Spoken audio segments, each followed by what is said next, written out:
பல்கிங்கில் வந்து இவ்வளவு நாள் நம்ம எடுத்துக்கலாம் அப்படின்னு இருக்குமா சார்? ஃபார் எக்ஸாம்பிள் இப்போ ஒரு வந்து 60 கேஜியில் இருக்கார், அவர் வந்து ஒரு பல்க் பண்ணி கொண்டு வரணும் அப்படின்னா 60 கேஜியில் இருக்கவர் ஒரு 5.7 5.8 இருக்காருன்னா அவருக்கு கரெக்டான பல்கிங் ஸ்டேஜ்னா எவ்வளோ, என்ன வெயிட்டுக்குள்ளே வரலாம்?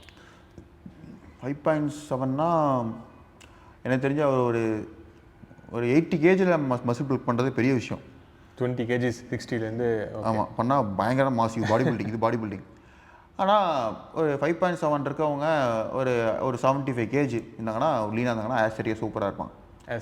ஆமாம், அந்த லெக்கோட ஷேப் ட்ரிக்கு அது பேஷன்ஸாக டைம் எடுக்கும். அது பாடியை வந்து கன்சிஸ்டன்சியாக ஒர்க் பண்ணணும், டயட் எங்கேயும் மிஸ் பண்ணிடக்கூடாது. ஏன்னா கட்டு வந்து ஸ்பாயில் ஆகிடுச்சுன்னா பாடிக்கு அப்சர்வேஷன் நடக்காது.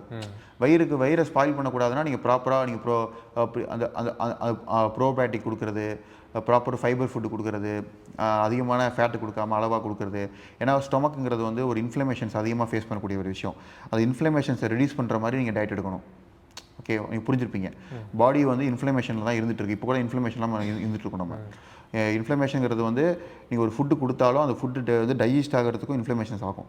ஏன்னா இப்போ ஒன்றும் இல்லை, ஒரு பாத்திரம் கொதிக்குதுன்னா அந்த அந்த அந்த அந்த பாத்திரம் வந்து எரியும் போது கறி பிடிக்கும், சூடாகும். அதை நீங்கள் ப்ராப்பராக மெயின்டைன் பண்ணல அப்படின்னா அந்த பாத்திரம் டேமேஜ் ஆயிருமா? திரும்ப சமைக்க முடியுமா உங்களால்? முடியாது. அதே மாதிரி தான் வயிறு. இப்போ நீங்கள் கொடுக்குற ஃபுட் எல்லாத்தையுமே வந்து அது பேர்ன் பண்ணி அதை எரித்து அதை வந்து ஒரு சாம்பல் மாதிரி ஆக்கி தான் அனுப்புது. சாம்பலுங்கிறது வெளியே வந்துடுது, அதில் இருக்க திரவமெல்லாம் உடம்புக்கு போயிடுது. இப்போது அந்த திரும்ப அந்த பாத்திரத்தை வந்து நீங்கள் சர்வ் பண்ணணும்னா இன்ஃப்ளமேஷன்ஸை குறைக்கணும்.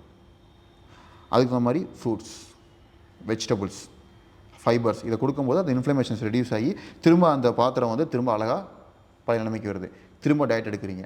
அப்போது அதே மாதிரி நம்மளோட கோலன்லாம் இருக்குல்ல, டீடாக்ஸ் பண்ணணும். இந்த மாதிரி ப்ராக்ரஸை கரெக்டாக பண்ணும்போது தான் உங்களுக்கு அந்த மாதிரி அழகாக ரிசல்ட் வரும்.